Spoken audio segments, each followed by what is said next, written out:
Good afternoon to you all. To start off, I'd like to say that the ministry has been, the ministries are currently on alert, and the whole country is, with regards to the Zika virus threat to Fiji. It has been so for the last 6 months for the Ministry of Health. We've been on alert for the possibility of Zika virus importation and also establishment here in Fiji. So we've had a surveillance system running for Zika virus based on the situation that has been circulating in the region with regards to Zika virus and also in the Americas from 2013, 2014, and then into last year and then current. So the ministry has been on alert, and it has been conducting surveillance on Zika virus. Zika virus, as you know, or you would have probably known from various sources that it is a mosquito-borne virus disease. It is spread by the mosquito Aedes aegypti, which is quite abundant here in Fiji. It is the same mosquito that transmits dengue virus. So that basically puts Fiji at a risk. And together with that, the population here in Fiji are immunologically vulnerable to Zika virus, given that the virus has never spread, has never circulated amongst our population. So these are the risks that we have identified in Fiji as the basis for our alert on Zika virus. So I have my colleagues here with me who basically run different technical working groups within the task force for outbreak-prone disease in the Ministry of Health.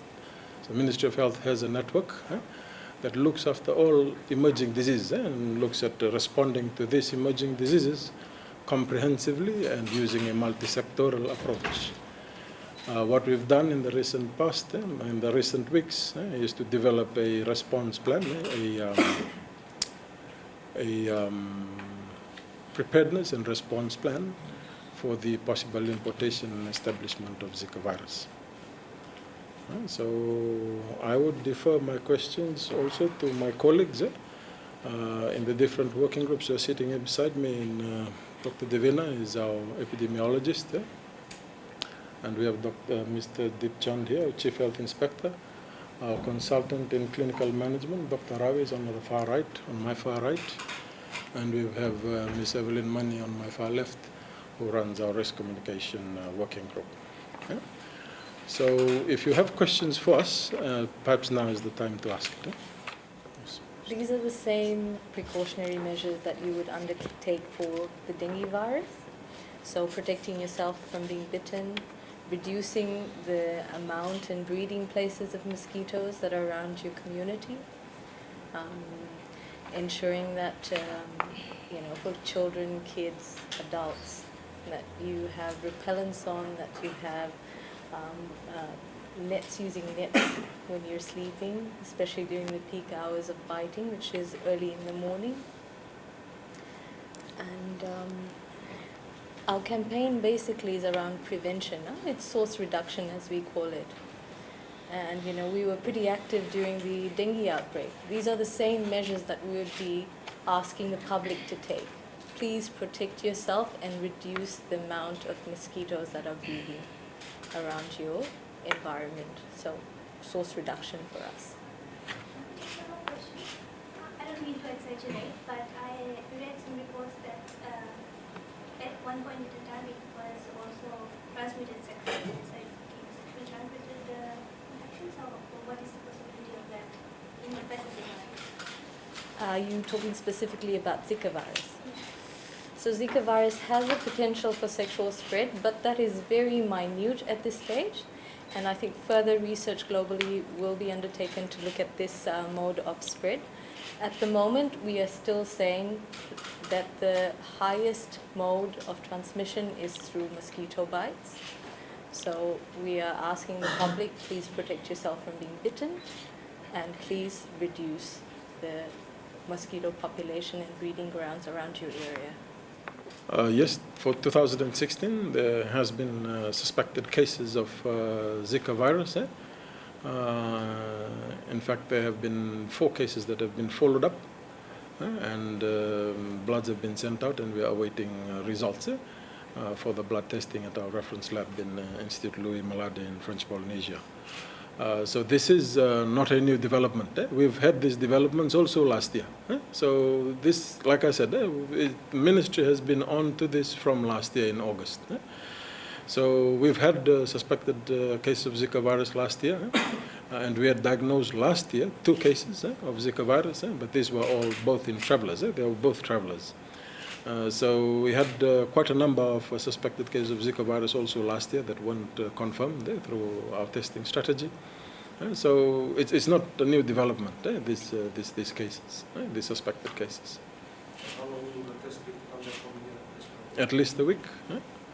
Might spill over into the next week. Which countries did the 2 suspected cases come from?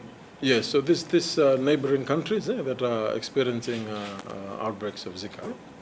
So that is the important bit.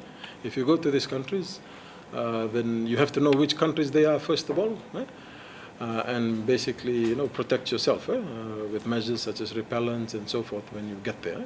So these measures of protection, the messages have been sent out through the media waves, and also there's brochures from the ministry that you can access before you leave. So for all travelers that are traveling to these outbreak countries, it's important for you to pick up this information before you go. So you can protect yourself. So we have sentinel surveillance systems in place at the moment. We cover 12 facilities that report on these viruses, including Zika, and they're collected for anyone who's presenting with these symptoms. So there's a criteria, a standard operating procedure for collection of specimens, which are then accelerated to the laboratories for testing. Yeah. Are you referring to the border? Yes, at the border. At the border. So you have to understand what Zika presents with. Zika is presents with very non-specific symptoms. It's very similar to dengue, chikungunya, but with Zika you have very low-grade fever. At least only 25% of patients who have the Zika virus are symptomatic. So you could be easily not detecting your other 75% who don't have symptoms. And thus, this is what makes it very difficult to track this at the border. Okay? So border control at the moment, no countries are implementing border control for Zika because you cannot do that with the symptoms and the symptomless presentations that are happening. I think at the ports of entries, the major surveillance system that exists is the importation of the and control of those mosquitoes that is invasive to us.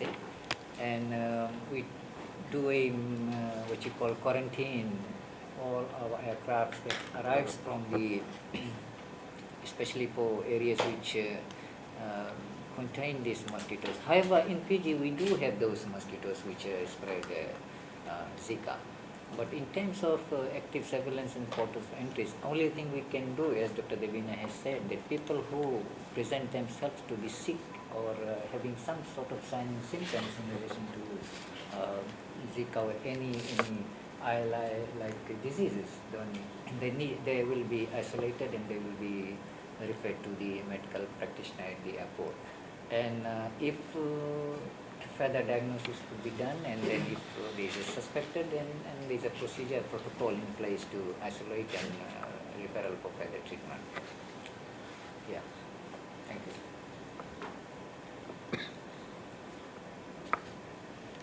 Would you like to know more about prevention control measures that we have put in place? Carry on. Yes? Okay. Now, I mean, for the media, you are one of our biggest strengths in terms of disseminating the information to the public. We were our mouthpiece to the public to give the right information so that the people of Fiji can take precautionary measures in terms of how best Ministry of Health and Medical Services are putting its action plan in terms of controlling not only Zika but any other diseases related to these two particular types of mosquitoes. As you all aware that we have influx of dengue cases around from last year till now, and the same mosquito that spreads dengue, chikungunya, it also spreads Zika, and that is Aedes aegypti and Aedes albopictus species. We have 26 species of mosquitoes, but these are the two specific mosquitoes which spread or can transmit Zika from one healthy carrier to another by biting and taking the blood and the virus from one person to the another person. So these mosquitoes are domesticated mosquitoes which love to breed within us, around us, within our houses, and within the water that is stagnant in our houses, pot plants, bottles, tins, cans, tires, and you name it, even the gutterings and tree trunks, holes, and all those things. So the best preventive measure we would like to advocate is to keep our compound, our areas clean. Get rid of all these breeding grounds which these mosquitoes can breed. And the action that we have taken so far, that you will recall that when we made some press statements in regards to the dengue cases that were coming from last year, we have a organized cleanup campaigns in all the three major divisions, northern, western, and the central division. And this is ongoing from last year in terms of source protection campaigns. And we have also partnership with our local government ministry and the municipal councils and the city councils to have a very activated or aggressive cleanup campaigns in those high risk areas and where these mosquitoes would breed. And just 6th of February, we have also launched a Fest Product Cleanup campaign with the Ministry of Local Government and in partnership with the Ministry of Local Government. However, in Ministry of Health, we are not having a quarterly or as what the national cleanup is done, but we are doing as a continuous process, especially those areas where there is no sanitary services provided, in informal settlements, in pre-urban areas where we tend to have a lot of garbage and other mosquito breeding refuse disposed on here and there. So in terms of how we can prevent local transmission if there is a case coming, or if they happen to have a Zika confirmed case locally, the best option is that even for other mosquito-borne diseases, we need to have mosquito repellents. The best option is that we need to have mosquito repellents, mosquito screens if possible at homes. We need to reduce water-filled habitats. We need to destroy our mosquito breeding grounds. We need to cover water storage cans, drums, like we have just gone past the El Nino, where we have gone through the prolonged drought. People have collected water in their homes, in drums, in cans, in buckets. That is the ideal place for mosquito breeding. That's why we were saying influx of cases in the northern and the western division. When there is a drought, there is nothing, no rain for 6 months or so. So we need to cover all those places.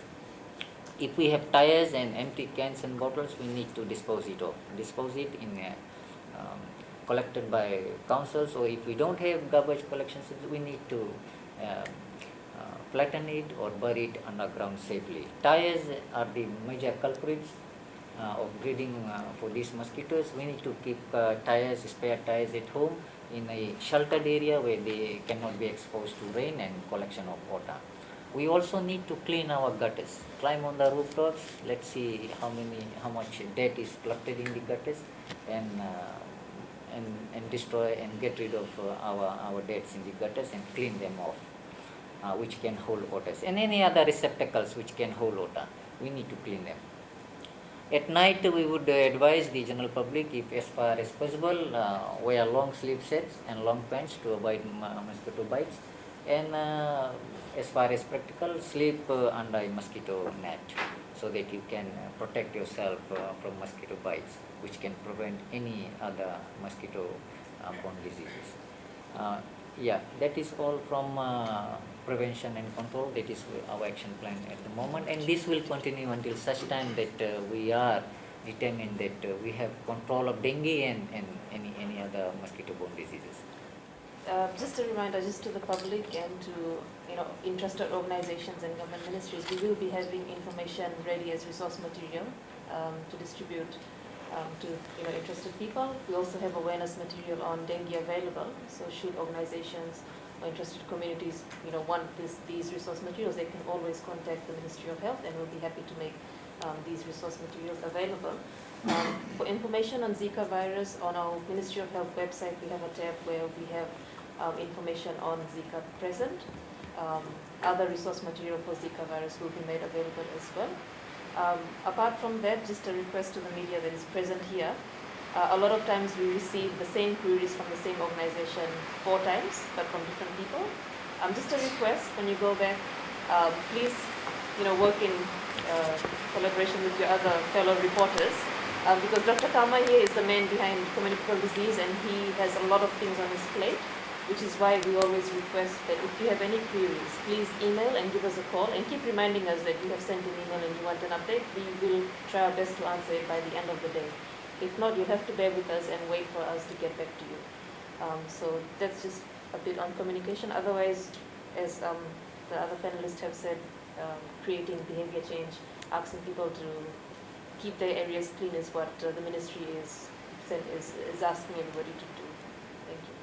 So in terms of the clinical signs and symptoms of Zika, usually patients present with fever, red eyes, conjunctivitis, and typical rash and joint pains. And the hard thing which is about this disease, it overlaps with other disease symptoms. And like Dr. Devina said, 1 in 5 people will have symptoms.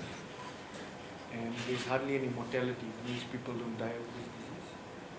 And it's a self-limiting illness where there's no treatment. People get better by themselves. And the main thrust and the main emphasis should be on controlling mosquitoes. If you control the vector, you control the spread, then you don't have that. So in terms of clinical findings and clinical management, there's hardly any. The main emphasis should be on mosquito. And this is another reason that we're bringing this alert out to our public. It's been noted in the South Americas, in French Polynesia, that there have been cases of microcephaly, so babies born with small heads and have developmental anomalies. So they've seen an association after Zika, and it's in huge numbers compared to what they would normally expect in these countries. So our alert really does also go out to our pregnant women to say you need to protect yourselves. At the moment we do have a suspicion of cases, and like Deep and the others have alluded to, it's basically protection. So you need to protect yourself against getting bitten. We have dengue already endemic in the country, so it should be a natural precautionary measure. At the moment, we're doing our baselines at the hospitals to see how many cases we've had of microcephaly, so that if we are expecting something that's more than the normal, we're able to identify it. We've also put in mechanisms to report any cases born with small heads, so that the team can then start the investigations. We also would like to alert the public that, similar to what we expected from these pregnant women with having babies born with small heads, we have another syndrome associated with it, which is also neurological in its origin. It's called the GBS, or Guillain-Barré syndrome. And cases have been noted in French Polynesia and New Caledonia that with people having ascending paralysis post-Zika infection. And these people would have to be admitted to the intensive care units, and this is one of our strategies that we've put in place in the event that we do have any cases of Zika confirmed in the country. So at the moment, our clinical teams, our surveillance teams, our communications teams, and prevention and control are on high alert. Some of the countries that actually banned pregnancy, I believe we haven't reached the stage yet. They haven't quite banned pregnancy, but they're advising people not to get pregnant during this the period where communicability is high, because of course it poses a high risk to the outcome of pregnancy, which is the baby. So basically, just to reiterate that Zika is not a new disease. It's been around since 1947, and then there's been an outbreak in 2013 in French Polynesia, 2007 in Yap. So it's been around. So why the difference? The difference is because of this association that they found during the Brazil outbreak with Guillain-Barré syndrome, which is the ascending paralysis that Dr. Devin had mentioned, and also the association with microcephaly births. So this is a whole new spectrum that we found from this disease, which is why the heightened alert on Zika. But as I had mentioned before, Fiji has been on the issue, the Ministry of Health, since last year. We've been surveilling this through our sentinel sites. So now it's just upscaling that based on whatever is happening around the region with regards to the heightened alert that we are going through. So our efforts at controlling vector control with regards to mosquitoes that our Chief Health Inspector had mentioned, with regards to dengue, these are all added factors. These are collateral benefits that we can get from all these vector-borne diseases, including Zika. So with our response to dengue and our cleanup campaigns from last year, we are hoping that we will get the overall benefits of also controlling Zika virus in chikungunya. Doctor, just one last. How much is being allocated just to combat Zika virus for Fiji? Allocation. So the allocation of funding at the moment depends on the availability of a plan. So this plan is currently being developed. What we have, as I had mentioned, because all mosquito-borne virus prevention activities has collateral benefits, we already have funding for at least dengue and so forth to the amount of 100,000, but that gets added on by other activities within the ministry, intersectoral and also within government. So money we have for that, at least at the moment, is $100,000 that we can utilize. With regards to Zika-specific activity, it will have to wait for this plan here to eventuate. And then we can have the donors and so forth contributing for us to better protect our people from Zika.